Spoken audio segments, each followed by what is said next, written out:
रात्री चिखल माती आणायची, त्या मातीमध्ये पाणी टाकून ठेवायचं आणि सकाळी उठल्याच्या नंतर तो चिखल तुडवायचा. पण त्याने आणे कामामध्ये काम काही म्हणा राम राम.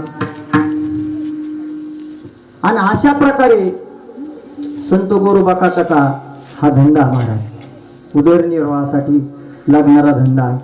आणि मग एक असाच दिवस उघडला. काय झालं, गोरोबा काका आपलं दररोजचं नित्याचं काम करायचे, हातात चिपळ्या घ्यायचे आणि भजन करीत काम करायचे. पांडुरंग हरी जय जय पांडुरंग हरी, पांडुरंग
अशा प्रकारे माझ्या गोरोबा काकाचं काम बी चालू होतं आणि भक्ती सुद्धा चालू होती, नामस्मरण चालू होतं. इतके ते विधेय अवस्थेला प्राप्त व्हायचे महाराज, त्यांच्या देहाचं देखील त्यांना ध्यान राहत नव्हतं. आणि असाच एक दिवस उजडला. आईसाहेब पाण्याला गेल्या आणि काय झालं, गोरोबा काकाचं छोटस मूल झोपलेलं होतं, सकाळी उठलं नव्हतं. आईसाहेब पाण्याला गेल्या आणि तो मुलगा उठला आणि काय झालं, आई घरात दिसत नाही म्हणून तो दरवाजाच्या दिशेने आला. दरवाजाच्या प्रांगणामध्ये गोरोबा काका त्यांचं आपलं भजन आणि नामस्मरण आणि काम देखील करत होते. पाहता पाहता काय झालं, आई दिसत नाही म्हणून ते बाळ गोरोबा काकाच्या दिशेने धावलं आणि पाहताच एका क्षणात मातीचा देह मातीत मिसळला. काय झालं, नवलाची गोष्ट ऐक सखे बाई, कुमारानी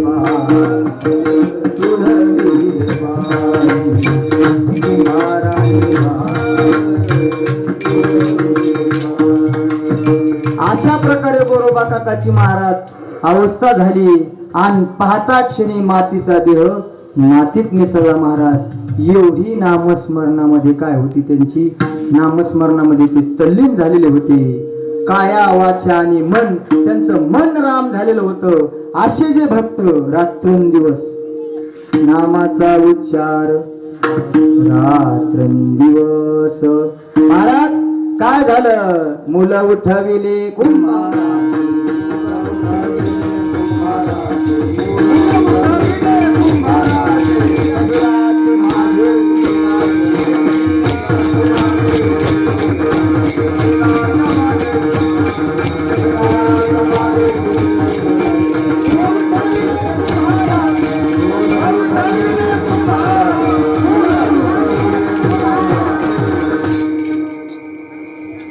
भगवंताने काय केलं महाराज, तर गोरोबा काकाचं मूल जिवंत केलं. अशा प्रकारचे जे भक्त रात्रंदिवस भगवंताचं नामस्मरण करतात, नाथ बाबा सांगतात, बाबा ते भक्त भगवंताला आवडतात. आणि अभंगाच्या पहिल्या चरणात नाथ महाराजांनी पहिलं लक्षण सांगितलं. महाराज साधक म्हणला, महाराज आणखीन काय लक्षण, तो भक्त आम्ही ओळखायचा कसा, त्याचं काही बाह्यभूषण आहे का आम्हाला सांगा. त्यावेळेस नाथ महाराज अभंगाच्या दुसऱ्या चरणात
बाह्यभूषण सांगत असताना नाथ महाराज म्हणतात बाबा की त्याच्या गळ्यामध्ये काय आहे, पवित्र तुळशीची माळ आहे आणि माथ्यावर मस्तकावर काय आहे, तो गोपीचंदनाचा टिळा आहे. तुळशी माळ गळा गोपीचंदन टिळा.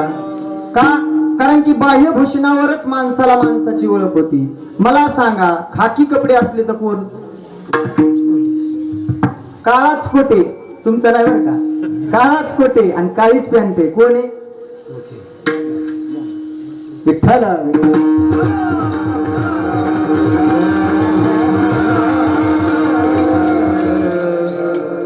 तो झाला वकील. कानात काहीतरी अडकलेलं आहे, पांढरं शर्ट आहे, तो कोण आहे?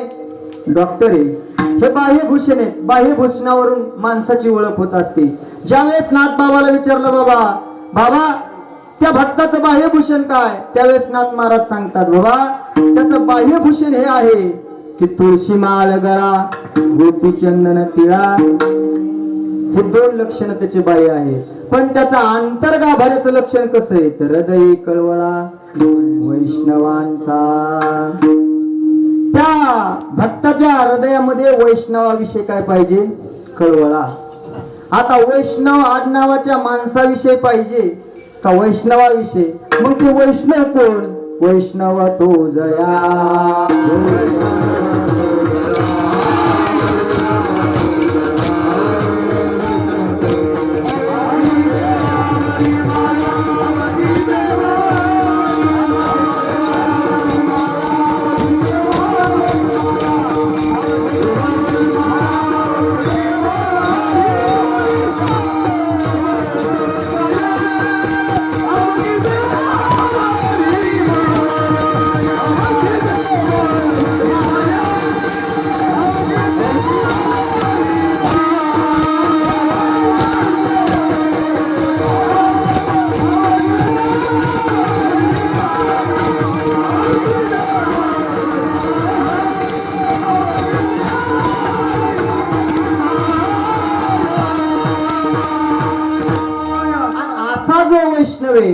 त्या वैष्णवाविषयी त्या भक्ताच्या हृदयात काय पाहिजे तर कळवळा पाहिजे.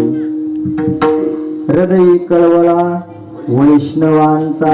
नाही तर महाराज आम्ही पंढरपुराला जातो पण आंबरच्या बस स्टँड मध्ये जर आम्हाला वारकरी आत येताना दिसत असला, जागा जरी शिल्लक असली तर आम्ही तिथं थैली ठेवतो. अशा 100 नाही 1000 जन्म घेऊन वाऱ्या जरी केल्या तर पाहून होणार नाही. महाराज वैष्णव भेटल्याच्या नंतर आनंद झाला पाहिजे. तुकोबारात म्हणतात वैष्णवा संगती. अशा प्रकारची अंतःकरणाची स्थिती झाली पाहिजे. हे त्याचं आंतरलक्षण आहे. महाराज बाह्य लक्षण आंतरलक्षण आम्हाला कळलं, परंतु आणखी काही एखादा त्या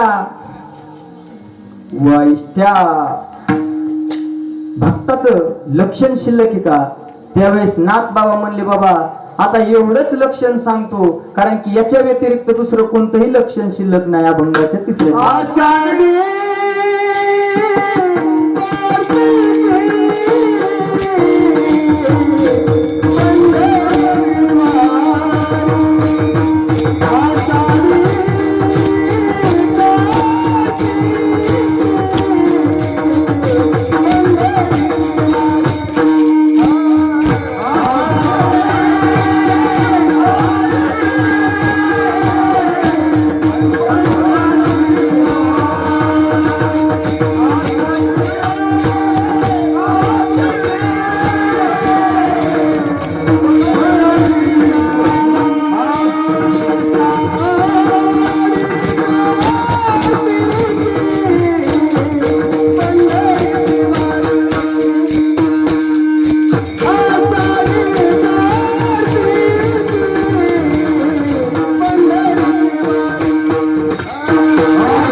नाथबाबा म्हणले बाबा आता एवढंच साधन आहे कोणतं? आषाढी कार्तिकी पंढरीची वारी. किती साधन आहे नाथ महाराजांनी त्या भक्ताचं किती लक्षणे आपल्याला या ठिकाणी सांगितले. तर आवडे देवासी जो नामाचा उच्चार रात्रंदिवस करतो, विधेय अवस्थेला प्राप्त होतो, तो भक्त देवाला आवडतो. आणि त्याचं बाह्यभूषण काय? तर तुळशी माळ गळा, गोपी चंदन टिळा. आणि त्याचं आंतरलक्षण काय? तर हृदयी कळवळा वैष्णवांचा. ज्यावेळेस साधकाने नाथ महाराजाला शेवट विचारलं महाराज सांगा, त्यावेळेस नाथ महाराज ह्या तिसऱ्या चरणात सांगतात आषाढी कार्तिकी पंढरीची वारी. पण ती वारी करत असताना आपल्यासारखी नाही. आपल्यासारखी म्हणजे कशी? भजन करा पुंडरी कवरदार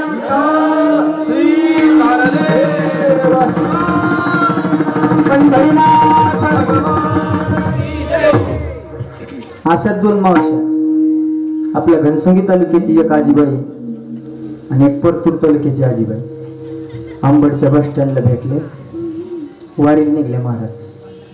कुठं? माऊलीच्या सोहळ्यात. आळंदी ते पंढरपूर. इकडून तिकडून नातलग जुटले, ओळख निघली, एकच सिद्ध धरलं. आंबडमध्ये बसल्या आणि रात्रभर गाडीत प्रवास केला आणि सकाळी माऊलीच्या सोहळ्यात पोहोचल्या. महाराज माऊलीच्या सोहळ्यात गेल्याच्या नंतर माणसाला 24 तास एकच शब्द ऐकायला मिळतो. अण्णा कोणता? ज्ञानोबा माऊली तुकाराम.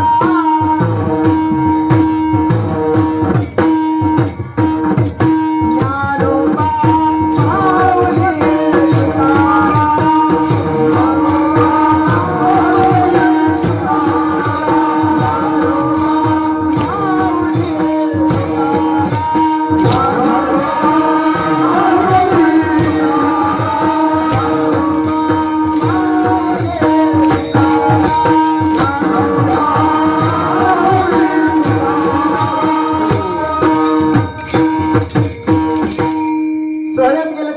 दोन शब्द व्यतिरिक्त माणसाला तिसरा शब्द ऐकायला येत नाही महाराज.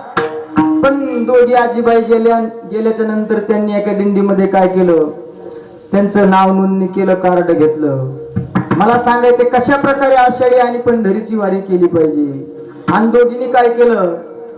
कार्ड घेतलं आणि वारकरी आपले ती त्यांचं भजन करायचे. वारकरीचं काम काय? भजन करणं. कसं भजन करायचे? सकाळी सकाळी दोघी पोहोचल्या आणि सकाळी सकाळी गेल्याच्या नंतर वारकऱ्याचा मस्त काकडा चालू होता. उठा उठा साधू संत, उठा पांडुरंगा प्रभात वैष्णवांचा मेळा एवढा भारी. अशा प्रकारे वारकऱ्यांचा महाराज काकडा भजन चालू होतं. आणि ह्या मावश्या देखील आषाढी पंढरी. मला एक सांगायचं, आषाढी पंढरी कार्तिकी आषाढी कार्तिकी पंढरीची वारी करत असताना कशा प्रकारे करायची. आणि दोघी पोहोचल्या आणि आता माऊलीचा सोहळा म्हटल्यावर कोणी बिस्लरी वाटतं, कोणी काही वाटतं. आपल्या आपल्या मनाला येईल तसं दान करतात लोक. अनेक प्रकारचं दान करतात. आणि ह्या दोघी देखील पहिल्या दिवशी ज्या पिशव्या होत्या त्या दोन्ही पिशव्या आपल्या त्यांच्या भरल्या. महाराज यांचा एकच टप्पू सुरू होता. जिकून पार्ले बिस्किट आलं की विकून आणि टायगर आलं की विकून. मला सांगायचं की आषाढी कार्तिकी पंढरीची वारी अशी वारी नाही महाराज. पहिल्या दिवशी सोबत नेलेल्या पिशव्या भरल्या. आता दुसऱ्या दिवशी जे दिंडीत चालणारे वारकरी होते ते आपलं भजनात दंग होते. पण हे यांचं काम जरा अवघडच होतं. कोणाची निंदा नाही म्हणून महाराज, वस्तुस्थिती. आणि मग काय तर आषाढी कार्तिकी पंढरीची वारी सुरूच. मग एका जागेवर थैल्याच वाटले, थैल्याच घेतले. आणि मग काय झालं महाराज, सकाळी 6 पासून तर संध्याकाळी 7 पर्यंत तेच. इतक्या थैल्या मोठ्याल्या झाल्या संतपणे ना. विकून चालायला गेले डाका डाका डाका डाका डाका अशी वारी. आणि अशी वारी केल्याच्या नंतर त्या भगवंताला तो भक्त आवडत. मग कशी वारी? गात जा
पंढरीची वारी ते भक्त कशी करतात तर नाथ बाबा सांगतात बाबा या प्रकारे करतात. गात जागा प्रेम मागा विठ्ठला. का प्रेम मागायचं भगवंताला तर प्रत्येक जीव हा काय दुःखी आहे आणि प्रेम मागितल्याच्या नंतर सुख प्राप्त होतं. प्रेम सुख दे प्रेमाविन नाही.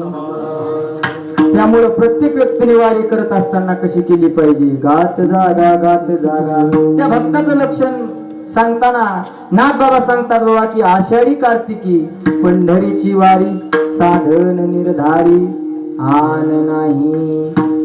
साधक म्हणला महाराज एवढेच लक्षण आहेत का आणि तो भक्त असाच आवडतो का. कोणता आवडे देवाशी जो नामाचा उच्चार रात्रंदिवस करतो. त्याचं बाह्यभूषण काय तुळशी माळ गळा रूपी चंदन केळा हृदयी कळवळा वैष्णवाचा. आणि शेवट विचारल्याच्या नंतर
नाथ महाराज म्हणले बाबा तो निस्ता आवडत नसून तर एका जनार्दनी ऐसा ज्याचा नेम तो देवा परम पूज्य जगी.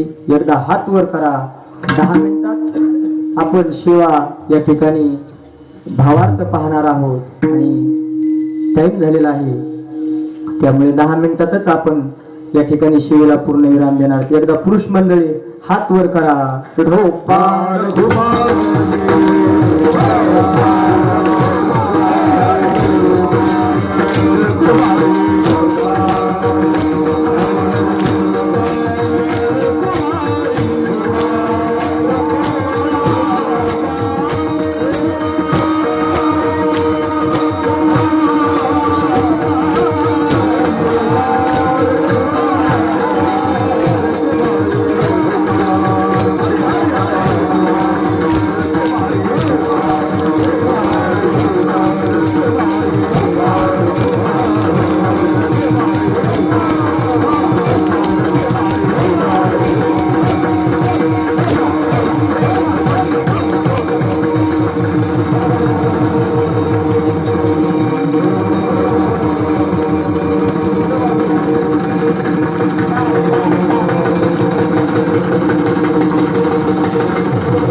नाथ बाबा सांगतात की बाबा तो जो भक्त आहे तो एका जनार्दनी ऐसा ज्याचा इतक्या नियमाचा जो आचरण करतो तो नुसता आवडत नाही तर एका जनार्दनी ऐसा ज्याचा नेम. याच्यातला एक जर नियम सुटला तरी तो आवडत. एवढे नियम जो आचरणात आणतो तो भक्त नुसता आवडता नसून एका जनार्दनी ऐसा ज्याचा नेम तो देवा परम पूज्य जगी. परम म्हणजे अत्यंत जवळचा आणि पूज्य स्थानी भगवंताला तो भक्त आहे. या ठिकाणी धावत्या वेळेमध्ये जे अभंगाचं चिंतन मला मांडता आलं ते या ज्ञानाई वारकरी शिक्षण संस्थेतून मिळालं. महाराज, माझ्यावर ज्यांनी मला या कीर्तन करण्यासाठी मार्गदर्शन केलं ते 1008 डॉक्टर श्रीकृष्णपुरीजी महाराज, उत्तरेश्वर संस्थान, उक्कडगाव. बाबांनी मला मार्गदर्शन केलं. मार्गदर्शन नुसतं केलं नाही तर या चिखलाच्या गोळ्याला ज्ञानाई वारकरी शिक्षण संस्थेच्या ओटीत घातलं महाराज. आणि नानाकडून हरिभक्तीपरायण साहेबराव महाराज यांच्या मुखातून जे ऐकलं तेच मांडण्याचा या ठिकाणी प्रयत्न केलेला आहे. तुम्हाला असं काही जे उद्धटपणाचं चुकीचं वाटलं असेल ते माझ्या बुद्धीचे दोष आहेत, परंतु जे घेतलं ते गुरुवर्यांचं आहे. याच ठिकाणी औरंग परमात्म्याच्या चरणी सेवा समर्पित करून गुरुवर्यांच्या सेवा समर्पित करून याच ठिकाणी सेवेला पूर्ण ज्ञानेश्वर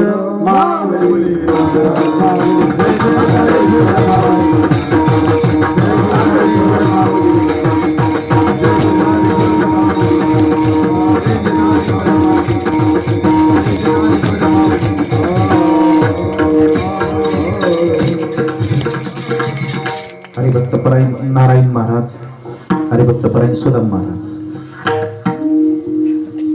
नारायण महाराज आसन घाणेगावकर.